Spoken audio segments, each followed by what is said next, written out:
Chers amis, je suis très heureux de vous retrouver autour du texte biblique.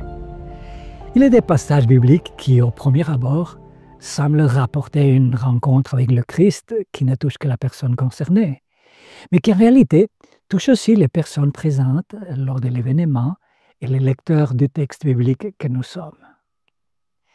Il en est ainsi d'un de mes passages préférés de l'évangile de Luc, au chapitre 13, versets 10 à 17.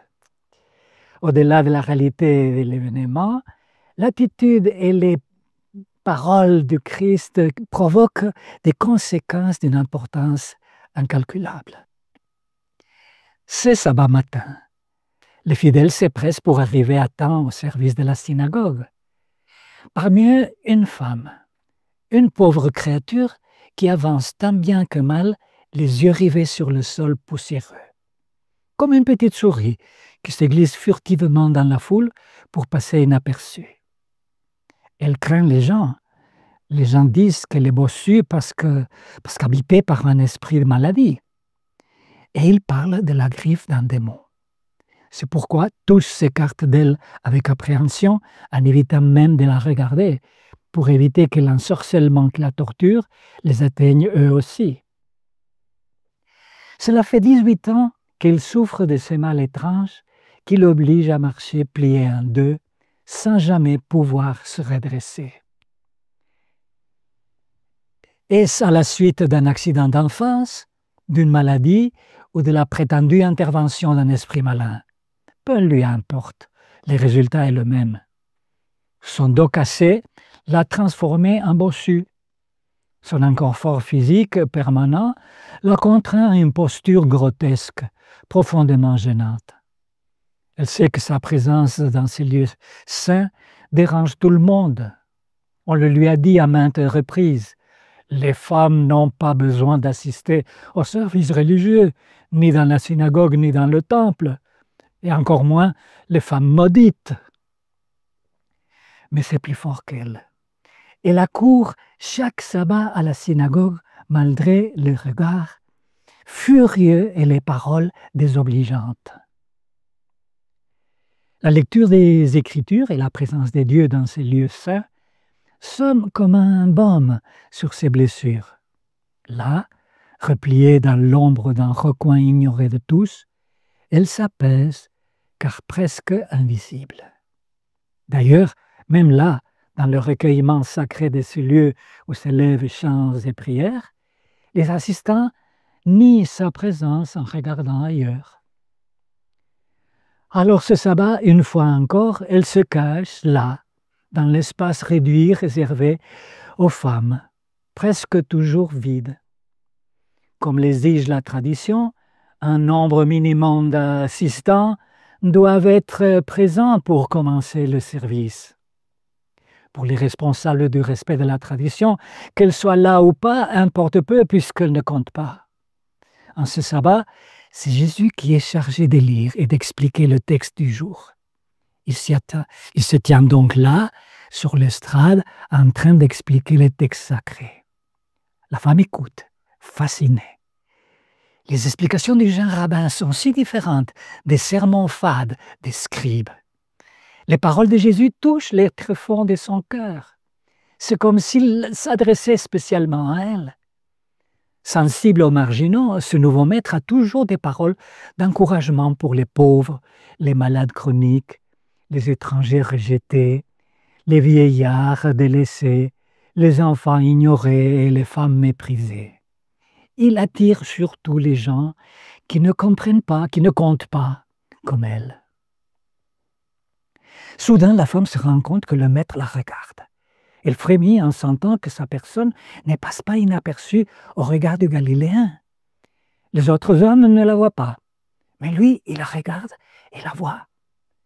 Son regard chaleureux, débordant de compassion, discerne au-delà de sa malformation toute l'amplitude de sa douleur, comme s'il lisait sur son visage les gémissements de son cœur.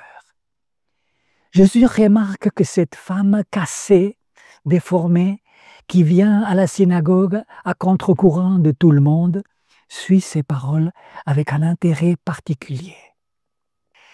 Qu'est-ce qui la pousse jusqu'ici alors que marcher lui est si pénible.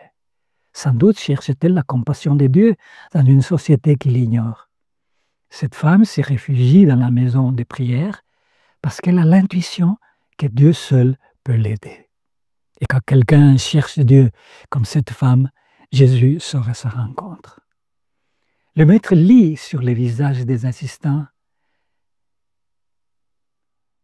que d'autres, comme cette femme, sont courbés par les épreuves de la vie. Les uns ploient sous la souffrance, les autres sous les remords, écrasés par le poids de leurs problèmes, accablés, confondus, découragés, vaincus, sans force. Ils sont à la fois les victimes et parfois la cause de leur peine, pliés et torturés par leurs propres démons.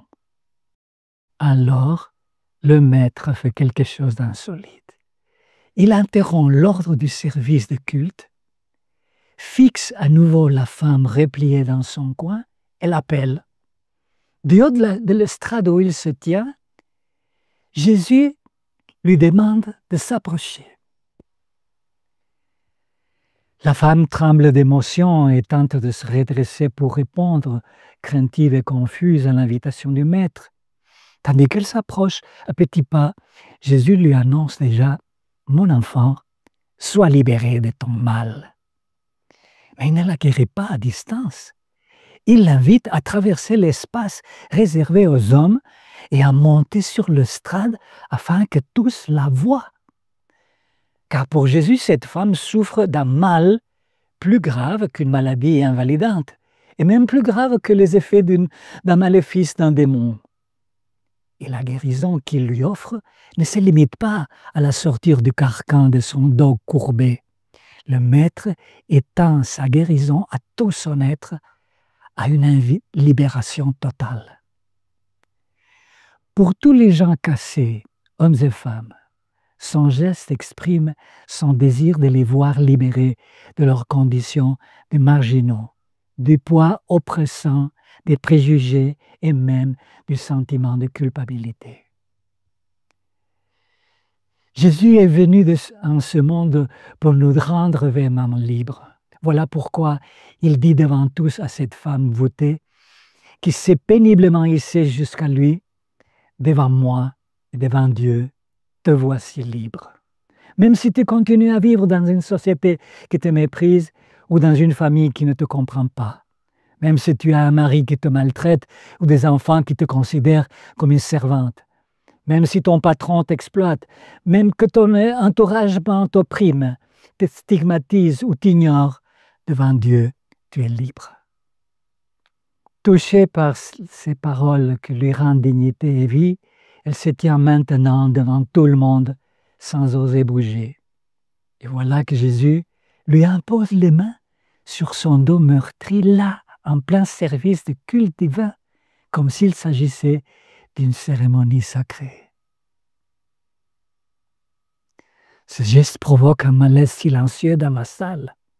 Mais petit à petit, un murmure réprobateur court et s'amplifie, exprimant la conviction que seuls quelques hommes particulièrement méritants sont dignes d'un tel privilège. Jésus, lui, n'a pas de critères exclusifs pour imposer les mains. Il s'approche de chaque être humain, même des petits-enfants qu'il prend dans ses bras, sans hésiter lui imposer les mains sur cette femme, car il sait que tous les êtres humains ont besoin de la bénédiction divine.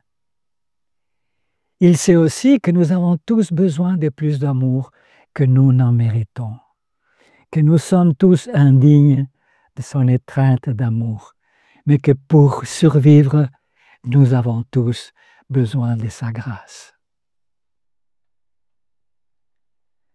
Sous les mains du Maître, le dos tremblant de la femme que personne n'a touché depuis des années par peur d'une contagion, reçoit l'attouchement qui le redresse, ce qui par la même occasion restitue à la femme l'estime d'elle-même qu'elle avait perdue, condamnée dans l'indignité par le rejet de son entourage. Exultant de joie, la femme guérie se met à glorifier Dieu, là, devant tout le monde, sur l'estrade de la synagogue, durant le service du culte. Les disciples de Jésus, en vivant à sa suite, apprendront qu'ils sont appelés à être eux aussi des bras qui soutiennent, des mains qui relèvent et des cœurs qui bénissent les écrasés par les injustices ou l'oppression. Car, comme Ellen White, toute religion qui n'enseigne pas à ses adeptes à prendre en charge les besoins des gens, à soulager leurs souffrances, défendre leurs droits humains est fausse. Jésus-Christ, page 274. Aujourd'hui comme alors, Jésus nous invite à nous libérer de tout ce qui nous maintient la tête dans la poussière et nous empêche de voir le ciel. Jésus nous invite à le laisser poser ses mains aimantes sur nos dos fatigués pour que sa bénédiction les redresse. Il veut que tous ceux qui, comme cette femme, souffrent sous le poids de circonstances douloureuses, puissent se redresser et la face haute se mettre debout au service des dieux et de leurs prochains. C'est à nous de l'inviter à nous décharger de nos fardeaux et à aplanir nos bosses, à résoudre nos problèmes, à redresser nos torts, à expulser les multiples démons qui nous voûtent, préjugés, dépendance, égoïsme, prétention, jalousie, conflits conjugaux, tensions avec les enfants, pénuries économiques, difficultés professionnelles, crises spirituelles. Jésus continue à transformer des vies comme celle de la femme boussue. Une amie me disait qu'elle avait vécu une vie de réparation parce qu'elle avait alors, adolescente, osé dire à Dieu qu'elle avait besoin de lui. À toute époque de notre vie, nous pouvons soupirer auprès de la transformation qu'il désire ardemment commencer en nous et mener à bien jusqu'à nous rendre libres, libres enfin. Jésus voit en nous ce que d'autres ne voient pas. Aujourd'hui, comme au temps où il parcourait les chemins de la Galilée et la Judée, le divin Maître pose son regard d'amour sur nous et nous dit, Matthieu 11, 28, « Venez à moi, vous tous qui êtes courbés et chargés, et je vous donnerai du repos. »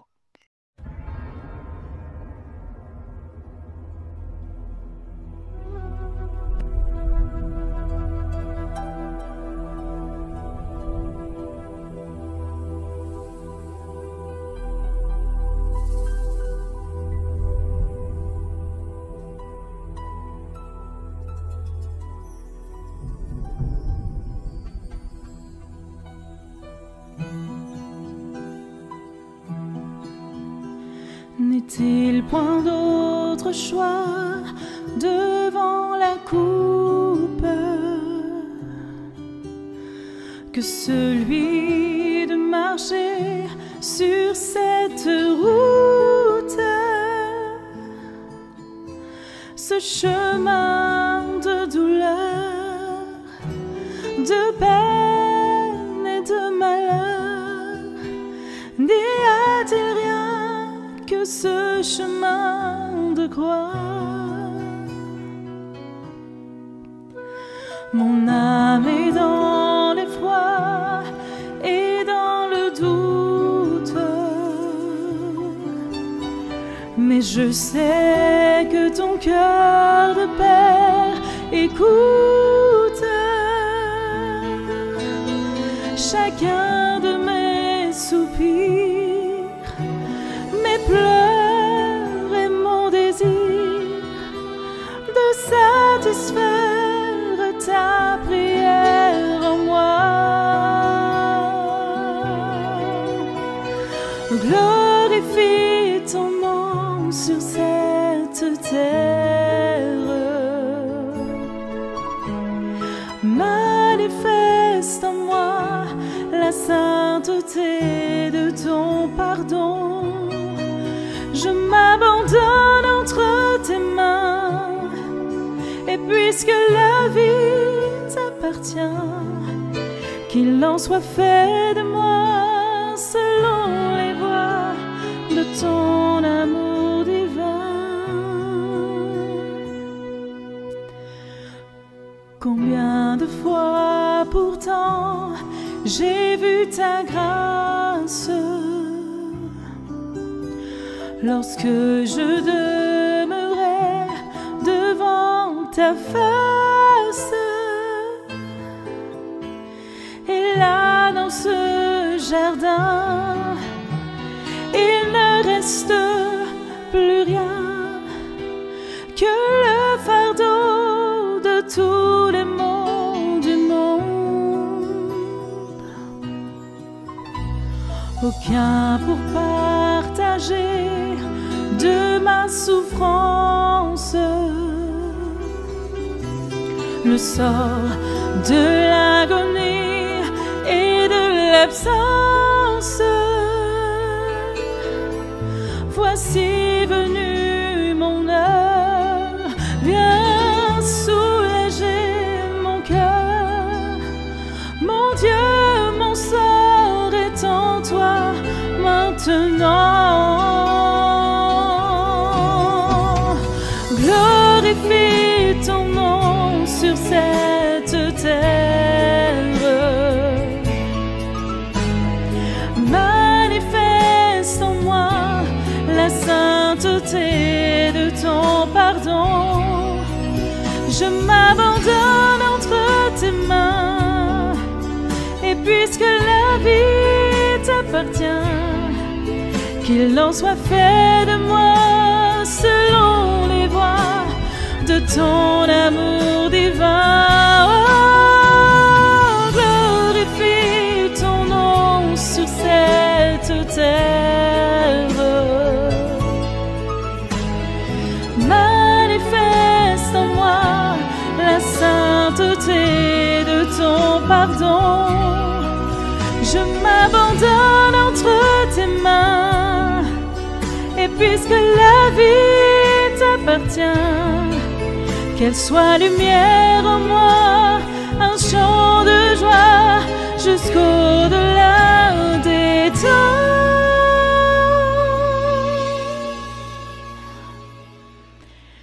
Et que le monde voie briller en moi la gloire que ta grâce m'a donnée. Seigneur, celle-ci va être aujourd'hui notre prière. Nous venons à toi, chargés avec nos bosses, nos démons, nos préoccupations, et nous voulons que tu nous touches, que tu nous libères. Merci, Seigneur, de ton amour et de ta grâce que nous acceptes tels que nous sommes. En Jésus, nous t'en remercions. Amen.